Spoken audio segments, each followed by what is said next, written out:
नमस्कार बंधुओं, जय श्री कृष्ण, जय गुरुदेव। आप सबके लिए प्रश्न है। अलग अलग प्रश्न होते हैं लोगों के, जिससे सब लोगों का भला होता है। जितने भी लोग YouTube को देखते हैं, चैनल को देखते हैं, सब्सक्राइब करते हैं, बेल आइकन दबाते हैं, तो उससे सबको लाभ प्राप्त होता है और ये चीजें आगे बढ़ती हैं तो और लोगों को भी प्राप्त होती हैं। तो इसलिए बंधुओं, अभी जो प्रश्न है ये पूछा है कि गुरु क्यों होते हैं माता पिता से भी बढ़कर। दरअसल बात यह है कि पहले गुरु माँ पिता ही होते हैं, उसके पश्चात में जो हमारे गुरु हैं, हम माता पिता से बढ़कर उन्हें इसीलिए जगह देते हैं क्योंकि वो अध्यात्म माने वास्तविक ज्ञान से हमें जोड़ते हैं, हमारी वास्तविक परिस्थितियों से हमें जोड़ते हैं, वास्तविक हमारी परिधान, हमारे जीवन का जो अंग है जिसके लिए हम आए हैं, उससे वो हमें जोड़ देते हैं। माता पिता हमें उस तरह नहीं जोड़ पाते। माता पिता हमें शरीर देते हैं, हमें जर्नेट करते हैं, हमारी सुविधा जुटाते हैं, इसलिए पूजनीय है। पर उनसे भी ज्यादा पूजनीय क्यों है कि माता पिता को भी गुरु की आवश्यकता है।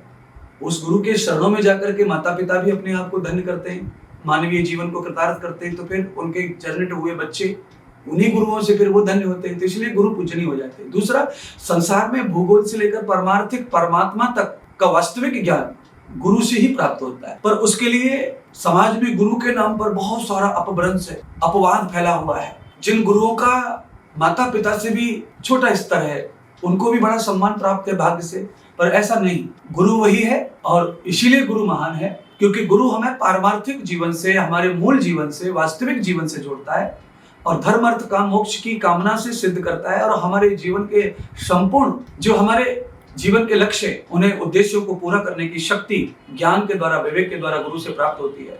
इसीलिए गुरु हमारे लिए सर्वोपरि है। माता पिता से बढ़कर, ईश्वर से बढ़ के भी गुरु को माना जाए तो कोई हर्ज नहीं है, क्योंकि गुरु ईश्वर तक पहुंचाने का काम करता है।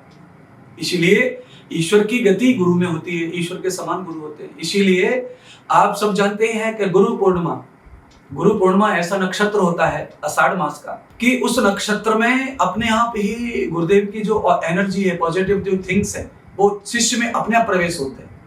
उनके सामने जाने से, उनको झुकने से ही उनकी ऊर्जा हमें प्राप्त हो जाती है। ये भूगोलीय ज्ञान है, वैज्ञानिक ज्ञान है। उस दिन का नक्षत्र जो होता है वो ऐसा होता है कि उस नक्षत्र के कारण, पूर्णिमा तिथि के कारण, पूर्ण नक्षत्र के कारण हमारे अंदर गुरुदेव की पूरी कृपा, पूरी ऊर्जा प्राप्त होती है।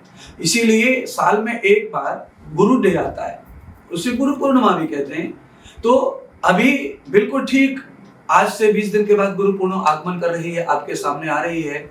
तो इस गुरु पूर्णिमा में आप किशोरी सेवा धाम वृंदावन में आकर के कृष्णम वंदे जगत गुरु, सबके गुरु परमात्मा कृष्ण यहाँ मौजूद हैं, श्री राधा जी मौजूद हैं गुरु के रूप में, और साथ में किशोरी सेवा धाम में निवास कर रहे संत मौजूद हैं, यानी कि मैं मौजूद हूँ और बड़े बड़े संत यहाँ मौजूद हैं। आप सभी लोग गुरु पूर्णिमा पर आकर के गुरु दर्शन करके अपने जीवन को कृतार्थ करें, वृंदावन में पधार करके अपने जीवन को धन्य करें। आप सबको आमंत्रण है कि आप आकर के गुरु ऊर्जा से संचित हों और आपका पूर्णतः गुरु कृपा आप पर हो, तो आप गुरु पूर्णिमा पर पधारें। गुरु की महिमा अवश्य ही सर्वोपरि है और आप उस महिमा को परिचित है। और गुरु पूर्णिमा का जो पर्व है वो नक्षत्र ग्रह से जुड़ा हुआ है, इसीलिए उस दिन आकर के अवश्य ही लाभ प्राप्त करें। हो सके तो गुरु के चरणों का स्पर्श हो जाए तो पूर्णतः लाभ प्राप्त हो जाता है। इसीलिए आइए हम गुरु की महिमा को जानने के लिए पधारें, गुरु पूर्णिमा पे दर्शन करें और श्री वृंदावन, श्री वैकुंठ धाम, गोलोक धाम में आकर तो गुरु पूर्णिमा साक्षात सिद्ध हो जाती है। तो आप अवश्य ही पधारेंगे। गुरु महिमा और आपको विशेष रूप से उस समय समझाई जाएगी। धन्यवाद।